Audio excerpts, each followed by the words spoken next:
সুলতানে রাজিয়া। অনেকেই বলেন রাজিয়া সুলতানা অথবা সুলতানা রাজিয়া। না, কোনোটিই নয়। তিনি ছিলেন সুলতান রাজিয়া। একটি বিস্ময়কর নাম। ভারতীয় উপমহাদেশের 700 বছরেরও বেশি সময়ের মুসলিম শাসনের ইতিহাসে এক অন্য দৃষ্টান্ত সুলতান রাজিয়া। তিনি ছিলেন এক অকুতোভয় নারী এবং প্রথম নারী সুলতান। যদিও তিনি ষড়যন্ত্রের শিকার হয়েছিলেন, ভাগ্য দ্বারা প্রতারিত হয়েছিলেন, কিন্তু তারপরও ইতিহাসের এক উজ্জ্বল দৃষ্টান্ত সুলতান রাজিয়া। তিনি জন্মগ্রহণ করেছিলেন 1205 সালে। তার বাবা ছিলেন সম্রাট শামসুদ্দিন ইলতুৎমিশ। ইলতুৎমিশ প্রথম জীবনে ছিলেন একজন ক্রীতদাস।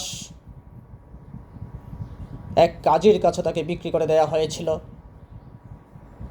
তারপর পৃথিবীর অন্যতম শ্রেষ্ঠ শাসক কুতুবউদ্দিন আইবেকের কাছে বিক্রি করা হয়েছিল।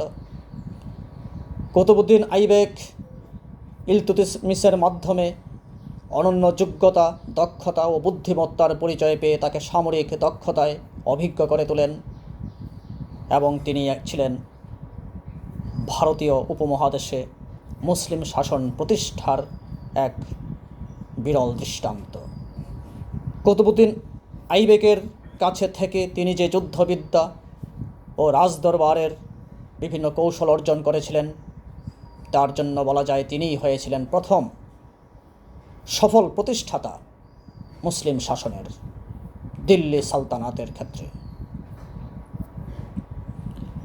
সুলতান রাজিয়া মাত্র 35 বছর বয়সে নিহত হয়েছিলেন।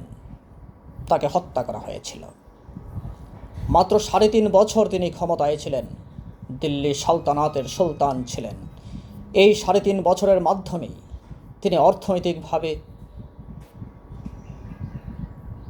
পুরো দিল্লি সালতানাতকে সমৃদ্ধ করেছিলেন এবং বিস্ময়কর প্রতিভার পরিচয় দিয়েছিলেন।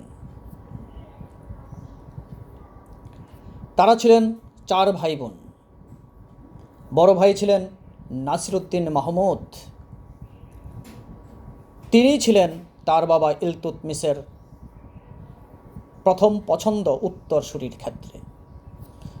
নাসিরউদ্দিন মাহমুদও যোগ্য ছিলেন, অমায়িক ছিলেন, দক্ষ শাসক ছিলেন, কিন্তু তিনি বাংলার শাসনকার্য পরিচালনার সময় 1229 সালে নিহত হন। নিহত নয়, মারা যান। ফলে ইলতুৎমিশ বাকি 3 ভাই বোনের মাধ্যমে দেখলেন তার 2 ছেলে রুকনুদ্দিন ফিরোজ শাহ আর মুইজউদ্দিন বাহরাম, তারা ছিলেন অনেকটা অপদার্থ এবং বিলাসী জীবনযাপনে অভ্যস্ত। কিন্তু রাজিয়া, সে ছিল ভিন্ন রকম। তার মাধ্যমে তিনি অন্যরকম এক বুদ্ধিমত্তার পরিচয় পান এবং রাজিয়াকেই তিনি উত্তরসূরি হিসেবে নির্বাচন করেন। ইলতুৎমিশ দীর্ঘদিন, প্রায় 26 বছর রাজ্য শাসনের পর যখন মারা যান 1236 সালে, তার পূর্বে রাজদরবারে সবাইকে ডেকে তিনি তার সিদ্ধান্ত জানিয়ে দেন তার উত্তরসূরি হবে রাজিয়া। কেউ কোনো প্রতিবাদ করে নাই, কিন্তু ইলতুৎমিশ মারা যাওয়ার পরই রাজদরবারের অভিজাতবর্গ বিরোধিতা করতে শুরু করলো, প্রকাশ্যে এবং অপ্রকাশ্যে। কারণ কি? কারণ রাজিয়া একজন নারী। একজন নারীর অধীনে তারা শাসিত হতে চান না। সেই মধ্যযুগীয় সভ্যতা আর আজকের সভ্যতার মাধ্যমে অনেক পার্থক্য। কিন্তু সুলতানে রাজিয়া, তিনি সেই পর্দা প্রথা ভেঙে রাজদরবারে আসেন, ক্ষমতা গ্রহণ করেন, সুলতান হিসেবে নিজেকে ঘোষণা করেন এবং নিজের নামে মুদ্রা প্রচলন করেন। তার সাহসিকতার জন্য তিনি প্রশংসিত হয়েছিলেন সাধারণ প্রজাদের কাছে এবং রাজদরবারের যারা অমায়িক আমির অমাত্য ছিল তাদের কাছে। কিন্তু তিনি 40 চক্রের ফাঁদে পড়ে গেলেন। তার বাবা ইলতুৎমিশ রাজ্য শাসনের সুবিধার জন্য 40 জন তুর্কি অভিজাত ব্যক্তিকে বিভিন্ন গুরুত্বপূর্ণ পদে এবং প্রাদেশিক শাসনকর্তা হিসেবে নিয়োজিত করে রেখে গিয়েছিলেন। তারা যদিও ইলতুৎমিশকে সহযোগিতা করেছিলেন, কিন্তু রাজিয়ার ক্ষেত্রে হলো ভিন্ন রকম। সেই মধ্যযুগীয় মানসিকতা নিয়ে তারা ভাবতে শুরু করলেন একজন নারীর অধীনে তারা থাকতে চান না, সে যতই যোগ্য হোক। এদিকে সুলতান রাজিয়া, তিনি কূটনীতিতে ছিলেন অনন্য। তিনি বিষয়টি বুঝতে পারলেন এবং এই 40 চক্রের মাধ্যমে তিনি একটি বিভাজন তৈরি করলেন। অনেকেই তার পক্ষে চলে আসলো, অনেকেই তার বিপক্ষে রয়ে গেল। তার বিপক্ষ শক্তির মধ্যে প্রথম 1239 সালে লাহোরের তুর্কি গভর্নর বিদ্রোহ ঘোষণা করল। তিনি নিজে সেনাবাহিনী নিয়ে প্রথম সারিতে থেকে নেতৃত্ব দিয়ে সেই যুদ্ধ পরিচালনা করলেন, কিন্তু দুর্ভাগ্য, তিনি পরাজিত হলেন। অবশ্য এখানে আরেকটি কথা বলা প্রয়োজন, তার সিংহাসনে আরোহণ সহজ ছিল না এবং মসৃণ ছিল না। তার বাবার মৃত্যুবরণের পর রাজদরবারের আমির অমরাহগণ এবং অভিজাত ব্যক্তিগণ তার তখনকার সময়ের যে জ্যেষ্ঠ ভাই ছিলেন রুকনুদ্দিন ফিরোজ শাহ, তাকে ক্ষমতায় বসিয়ে দিয়েছিলেন। রাজিয়ার সেই বিষয়টি তখন নীরবে দেখা ছাড়া কিছু করার ছিল না। কিন্তু রুকনুদ্দিন ফিরোজ শাহ সম্পর্কে ইলতুৎমিশ যে ভবিষ্যৎবাণী করে গিয়েছিলেন তাই বাস্তব হলো। রুকনুদ্দিন ফিরোজ শাহ ছিলেন আরামপ্রিয়, বিলাসী জীবনযাপনে অভ্যস্ত এবং একজন অপদার্থ শাসক। অল্প কিছুদিনের মধ্যেই তার অপদার্থতা এত ব্যাপকভাবে বিস্তৃত হয়েছিল যে বিভিন্ন প্রদেশে বিভিন্ন প্রাদেশিক শাসকরা বিদ্রোহ ঘোষণা করতে শুরু করেছিল। প্রজাদের মাধ্যমে অশান্তির সৃষ্টি হলো, রাজ্যে বিশৃঙ্খলা দেখা দিল। ফলে 1236 সালের নভেম্বর মাসে তিনি একে বিদ্রোহ দমন করার জন্য দিল্লির বাইরে গেলেন সেনাবাহিনী নিয়ে। এই সুযোগে রাজদরবারের অমাত্যগণ যখন বুঝতে পারল, উপলব্ধি করতে পারল যে আসলে ইলতুৎমিশের কথাই সত্য, রাজিয়াই উপযুক্ত, তখন তারা রাজিয়াকে সিংহাসনে বসিয়ে দিয়েছিলেন। এবং রুকনুদ্দিন ফিরোজ শাহ তার এই সংবাদ যখন শুনতে পেলেন, তিনি দিল্লির দিকে রওনা হলেন সৈন্যবাহিনী নিয়ে। সুলতানের রাজিয়ার সেনাবাহিনীর সঙ্গে তার যুদ্ধ হলো। সেই যুদ্ধে রুকনুদ্দিন ফিরোজ শাহ বন্দী হলেন এবং নিহত হলেন। এখানে আরেকটি কথা বলা প্রয়োজন, রুকনুদ্দিন ফিরোজ শাহের যে মা তুর্কান, তিনিও ছিলেন অত্যাচারী। মাত্র 6-7 মাসের ক্ষমতা পেয়ে ছেলে এবং মা দুজনেই তাদের বিকৃত চরিত্রের বহিঃপ্রকাশ ঘটিয়েছিলেন। রাজদরবারের সকলেই তা লক্ষ্য করল এবং উপলব্ধি করতে পারছিলেন। ফলে রাজিয়ার সুলতান হওয়াটা ছিল তখনকার সময়ের জন্য সহজ। কিন্তু সব কিছুর পরেও রাজিয়া যে নারী বিদ্বেষ তখন সেই মধ্যযুগীয় সভ্যতায় সমাজে এক বিস্তৃত পরিসরে পরিব্যাপ্ত বিষয় ছিল এবং সেই মুসলিম শাসকরাও একজন নারীর অধীনে থাকতে চায়নি। ফলে আবার শুরু হলো ষড়যন্ত্র। যা বলছিলাম, 1239 সালে লাহোরের তুর্কি গভর্নর যে বিদ্রোহ করেছিলেন তা দমন করার জন্য সুলতানা রাজিয়া নিজে সেনাবাহিনী নিয়ে বের হলেন এবং সামনে থেকে নেতৃত্ব দিলেন, কিন্তু তিনি পরাজিত হলেন। ষড়যন্ত্রের জাল আরও বিস্তৃত হল। 1240 সালে ভাতিন্ডার গভর্নর ইখতিয়ার উদ্দিন আলতুনিয়া বিদ্রোহ ঘোষণা করলেন সুলতান রাজিয়ার বিরুদ্ধে বা দিল্লি সালতানাতের বিরুদ্ধে। রাজিয়া ছিলেন এক তেজস্বিনী নারী, সমর দক্ষতায় অত্যন্ত উন্নত, প্রতিভায় ভাস্বর। এর মাধ্যমেই তিনি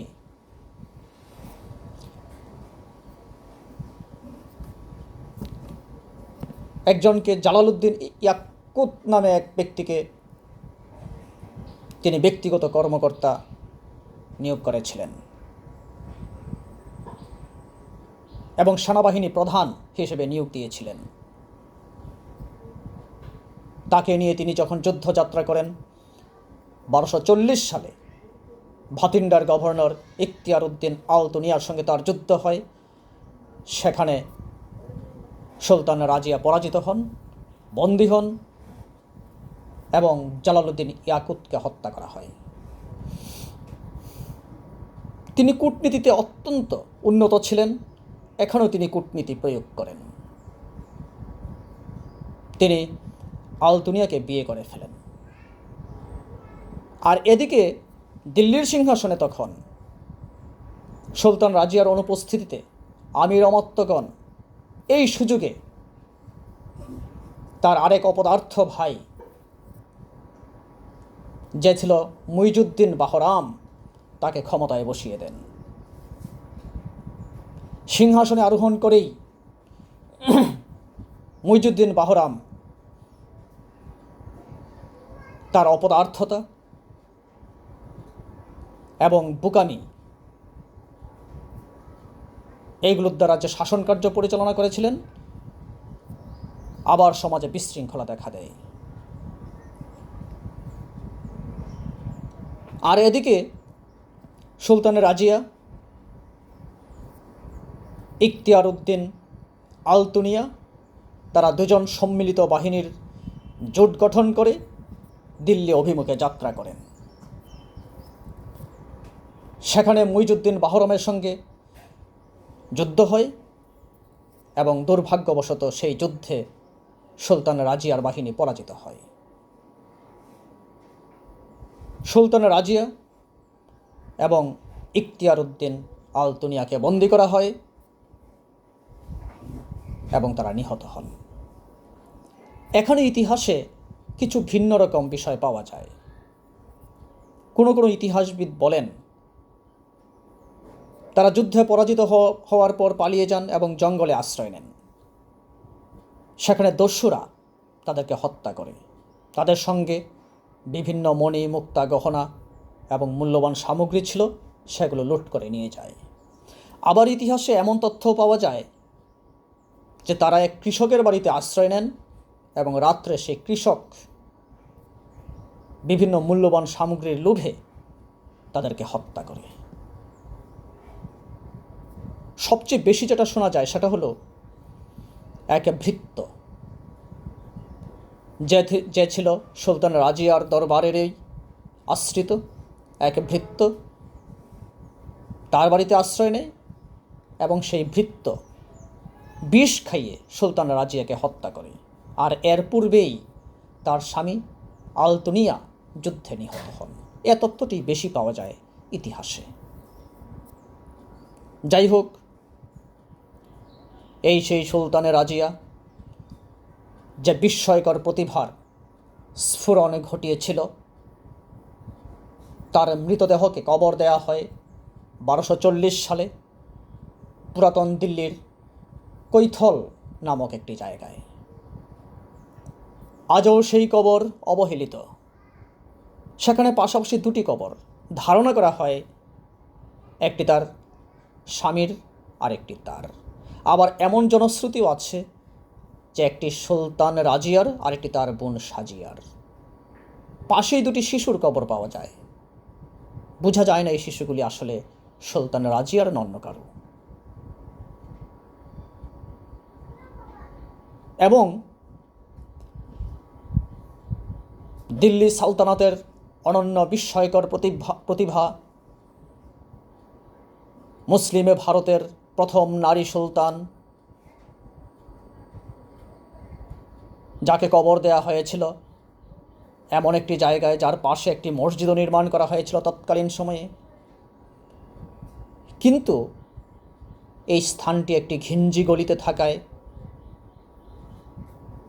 অবহেলিত অবস্থায় পড়ে আছে। দিল্লির এমন এক সুলতান যাকে আজও আমরা শ্রদ্ধা ভরে স্মরণ করি তার অনন্য প্রতিভার জন্য, বিস্ময়কর দক্ষতার জন্য, কিন্তু তাকে যথাযথ মূল্যায়ন করা হচ্ছে কি না সেটি আমাদের একবার উপলব্ধি করা প্রয়োজন। 1983 সালে কামাল আমারুহি নামে একজন চলচ্চিত্রকার তাকে নিয়ে একটি চলচ্চিত্র নির্মাণ করেন তার জীবনী নিয়ে। রাজিয়া সুলতান নাম ছিল এই চলচ্চিত্রটির। খুবই জনপ্রিয় হয়েছিল। আমরা জানি মুসলিম বিশ্বের ইতিহাসে নূরজাহান একটি অনন্য নাম, যিনি তার চমৎকার বুদ্ধিমত্তা, প্রচণ্ড প্রতিভা ও বিভিন্ন গুণের জন্য ইতিহাসে বিখ্যাত। আমরা জানি ইন্দিরা গান্ধী আধুনিক ইতিহাসে ভারতের সাবেক প্রধানমন্ত্রী হিসাবে অত্যন্ত সুপরিচিত। কিন্তু ইন্দিরা গান্ধী অথবা নূরজাহান, তাদের সঙ্গে সুলতান রাজিয়ার এক বিরাট পার্থক্য। কারণ আগের দুজন নারী বিদ্বেষের শিকার হননি। স্বামী অথবা পিতা তাদের ছায়ায় থেকে তারা নিজ ক্ষমতা প্রয়োগ করার যথেষ্ট সুযোগ পেয়েছিলেন, যেখানে পুরোপুরি ভিন্ন রকম ছিল সুলতান রাজিয়া। সুলতান রাজিয়া তিনি তার নিজস্ব প্রতিভার বলে, নিজস্ব দক্ষতা ও গুণের কারণে তিনি সুলতান হতে পেরেছিলেন।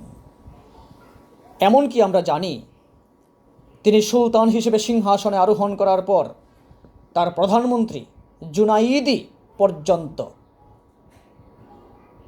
আড়ালে বা গোপনে তার বিরুদ্ধে ষড়যন্ত্রে লিপ্ত হয়েছিল, শুধুমাত্র এই জন্য যে রাজিয়া একজন নারী। তিনিও নারীর অধীনে বা নারী শাসক দ্বারা শাসিত হতে চাননি। তার সময়ে দিল্লি সালতানাত অর্থনৈতিকভাবে যে সমৃদ্ধি অর্জন করেছিল, এত অল্প সময়ের ভিতরে ইতিহাসে এমনটি আর দেখা যায় না। সুলতান রাজিয়ার সময়ে হিন্দু মুসলিম যে সাম্প্রদায়িক সম্প্রীতি ছিল, এটিও ছিল একটি বিরল দৃষ্টান্ত।